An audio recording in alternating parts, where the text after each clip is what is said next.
Peter Patterson, doing another session for antibiotic stewardship, the AZ Ascend program. And today we're going to talk about a very interesting alternative to empiric antibiotic therapies, which we'll call active observation. So here we go. So first I want to touch base with the root cause of antibiotic resistance, the basis of why we're doing antibiotic stewardship.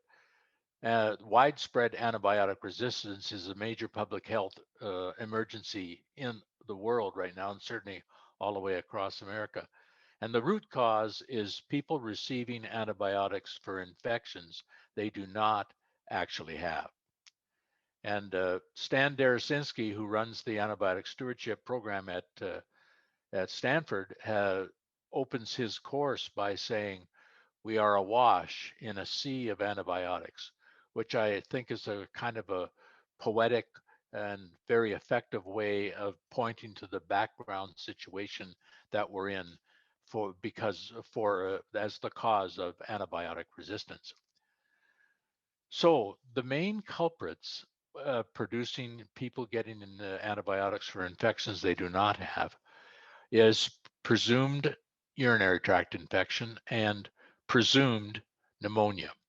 Those are the main culprits. So if we in our program actually effectively reduced the use of antibiotics for those two culprits, we would achieve about the 90th percentile of problems of antibiotic resistance in our facilities. So it's quite simple, and it's the main thing to do. Concentrate on presumed urinary tract infection and presumed pneumonia. Well, let's talk about the definition of empiric antibiotics. In the title, it says active observation is an alternative to empiric antibiotic therapy. And what we mean by that is antibiotic therapy not guided by a diagnostic test, that's one way to say it, or antibiotic therapy based only on the presumed infection diagnosis, as mentioned in the previous slide, in a low likelihood clinical scenario. So that's the definition of empiric antibiotic therapy. So that brings us to, just touch base with what are the case definitions. If you are going to put in an effective antibiotic stewardship program, you need to base the diagnosis, if it's not a presumed diagnosis, based on a case definition. And the case definitions for urinary tract infection, and we'll see the pneumonia one next. The case definitions that we use have two components. One, a positive diagnostic test. In the case of urine culture, UTI, it's a urine culture. In the case of pneumonia, it's a chest x-ray. But the two parts of the case definition are the positive diagnostic test, which is a urine culture here, more than 100,000 organisms per ml of one organism. Colonies, 100,000 colonies per ml of one organism. Or and a positive clinical picture where you have at least one of the following: either acute dysuria, new acute dysuria. So if you have new acute dysuria and 100,000 colonies of E. coli, let's say, that's a good definition of meeting a definition of urinary tract infection. But often you don't have new acute dysuria, you have something like confusion, as we shall see. So the next lines of the clinical definition are systemic signs of infection like fever or leukocytosis, and one of the localizing signs for urinary tract infection, either acute flank pain or tenderness, bladder pain or tenderness, blood in the urine, hematuria, or most importantly here, new or marked increase in incontinence, urgency, or frequency. And the operative phrase here is new or marked increase. But the fact is, elderly people all have a little incontinence and urgency. As a matter of fact, urgency and incontinence is very common in elderly males like me. And same with frequency. So in order to make that part of the definition of a urinary tract infection, you need to have a new urgency or marked increase in what was a low level one before. So those are the localizing signs. And if you don't have a systemic fever or leukocytosis, then you need two or more of the above. It's just a convenient way to add up, features to make a case definition. And while we're there, the definition of a leukocytosis in McGeer criteria is 14,000 white count, not the upper limit of normal. It's a decision level a little above that at 14,000, just by the way. So similarly, the case definition for pneumonia has two parts, a positive diagnostic test and a positive clinical picture. And in the case of pneumonia, the chest x-ray, the report from the radiologist will mention that there's a new infiltrate somewhere. And the way the radiologist describes an infiltrate is it's usually due to three things: atelectasis, congestive heart failure, or pneumonia. So when the word pneumonia is used in the description of a new infiltrate, that makes a positive chest X-ray report. Now, the positive clinical picture of pneumonia that you need along with that is fever or leukocytosis and one of the following: either new or increased productive cough with the sputum, purulent sputum usually, or low oxygen saturation, either below 94% saturation on air, or a less than 3% rise in saturation if you put them on oxygen. Third feature is a high respiratory rate, more than 25 breaths per minute, new or changed lung exam findings, or pleuritic chest pain. And if you don't have systemic signs, then you need two or more of 1 to 5 above. So those are the case definitions that we use to distinguish a case, a definition of an infection, from a presumed infection. So here's a little case vignette that captures the typical situation that occurs in long-term care facilities. And if everybody knows that airliners have a cockpit voice recorder, which they use to investigate accidents afterward. Pardon me. So if we could imagine that we had that kind of technology in the hallway of the average or a typical skilled nursing facility or post-acute facility, we'd hear the kind of conversations that go on every day and be something like, Ms. M, here 89 years old, is confused this morning. And then the prescriber or the physician often will say, start Cipro and get a culture. Either the physician or the nurse practitioner will say that. If a nurse is talking about that, she'll say, can we get a urinalysis and a culture? So this is said here, the case vignette is set up a little formally with the SBAR terminology: situation, background, assessment, and request. That's just a convenient way of showing the kind of conversation that's typically often goes on in long-term care facilities. So then what happens? Well, often right after this little hallway conversation, you have antibiotic prescribed like Cipro, and then they get the culture. They draw the culture, of course, before the antibiotic, but that's an example of empiric antibiotic therapy where you get the antibiotic started before the diagnostic test result. And that's what we're out to discourage. And while we're there, I would like to just stop for a few moments and mention a few outdated indications for urinalysis and culture, and that includes dark, foul odor. Often nurses and other CNAs will often say, the patient has very dark urine and it smells bad, we better get a culture.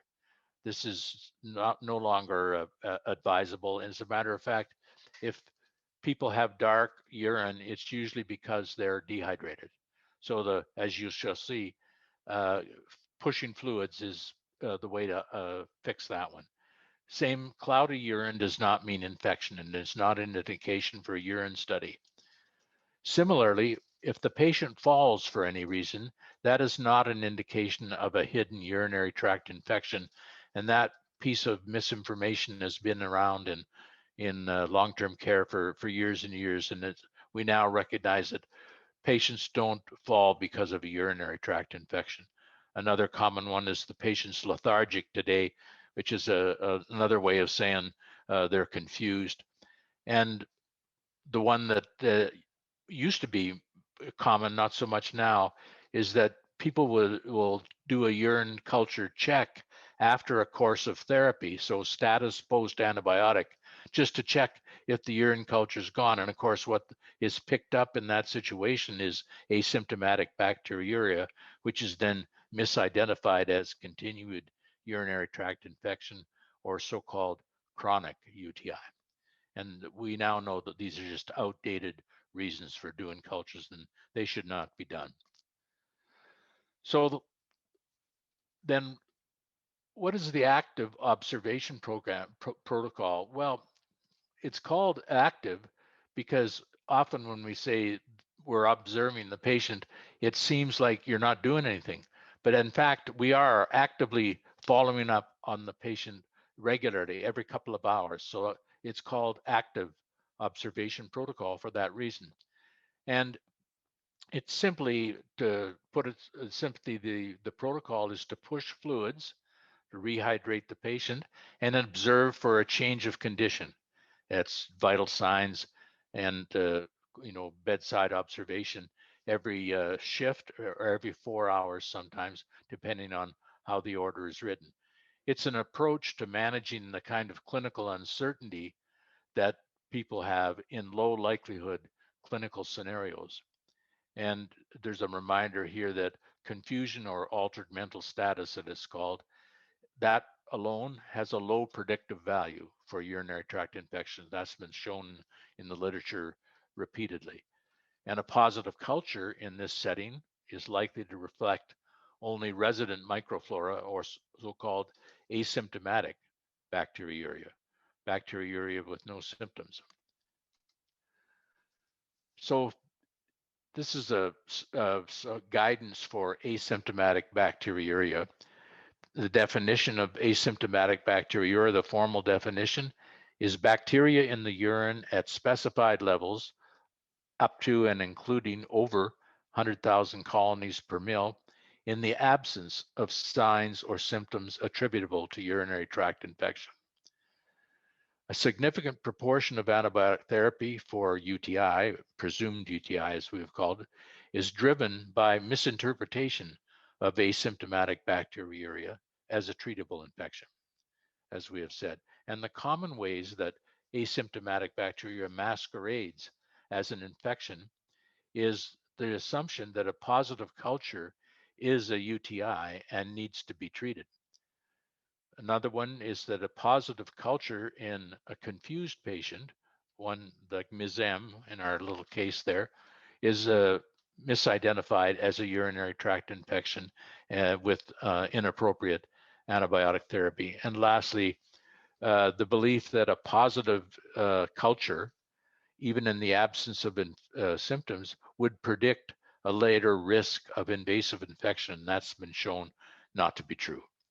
So that's a little summary of the guidance that's in the literature with regard to asymptomatic bacteriuria. So what are we playing for here? Here's the future headline I'm playing for, which is antibiotic resistance reversed by decreasing overuse.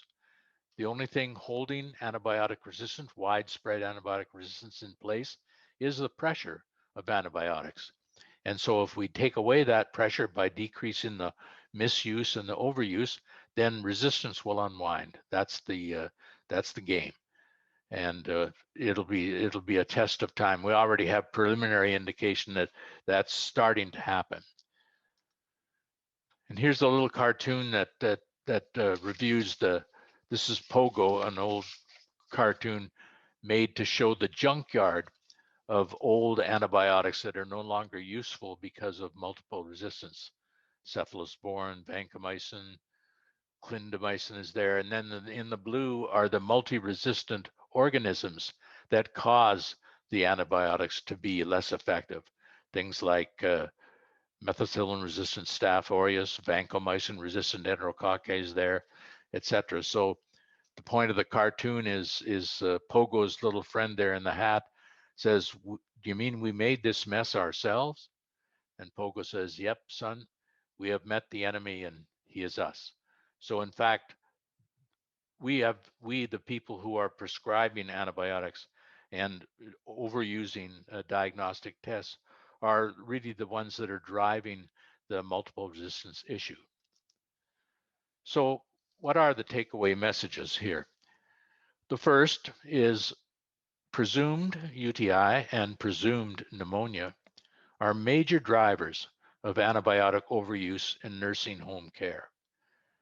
Secondly, post-acute and long-term care clinicians, prescribers, and nurse practitioners need to balance the harms and the benefits of antibiotics for residents. It's becoming more and more clear that antibiotics are not benign drugs, like completely risk-free. There are known complications with antibiotics. So you have to balance whether there's more benefit or more harm likelihood before starting an antibiotic. And lastly, the use of uniform case definitions, as we have seen, for testing, diagnosis, and treatment of nursing home acquired infections is the path forward. That's the way of the future. That's the way of today and on into the future. And so just to touch the summary points of what our program is really all about, it's antibiotic stewardship, and here's the goals, and also the goals of the other side of the coin from antibiotic stewardship is diagnostic test stewardship. So antibiotic stewardship goals are first to measure antibiotic prescribing, and that's what we do with our program that we recommend to our clients here. So you have to measure something if you want to move the needle to improve it. You have to know whether it's getting better or not. And you only can do that with data collected on a regular basis and fed back to the users. And then the next goal is actually to make visible antibiotic overuse. And that's what happens when you regularly feed back the data on how many antibiotics were prescribed for, say, a urinary tract infection, what fraction of the urine cultures that were done actually met a case definition. And when people can see that, it's like seeing themselves in the mirror, and they're gradually, their way of thinking about it will shift over time. And the next goal of stewardship, of course, is to minimize the misdiagnosis of asymptomatic bacteriuria and other non-infections like non-pneumonia.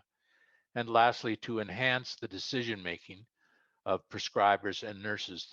That is to steer it, that's what we're doing, steering a transition in thinking or mindset around the use of antibiotics. And the other side of the coin of antibiotic stewardship, diagnostic test stewardship, is aimed at decreasing unnecessary urine cultures in the case of UTI and decreasing unnecessary chest x-rays in the case of pneumonia. And here's a page of references that you will find useful. And that's pretty much the story for today's session. And thank you for your attention. Please consult some of the other modules that we have posted on our site. Thank you.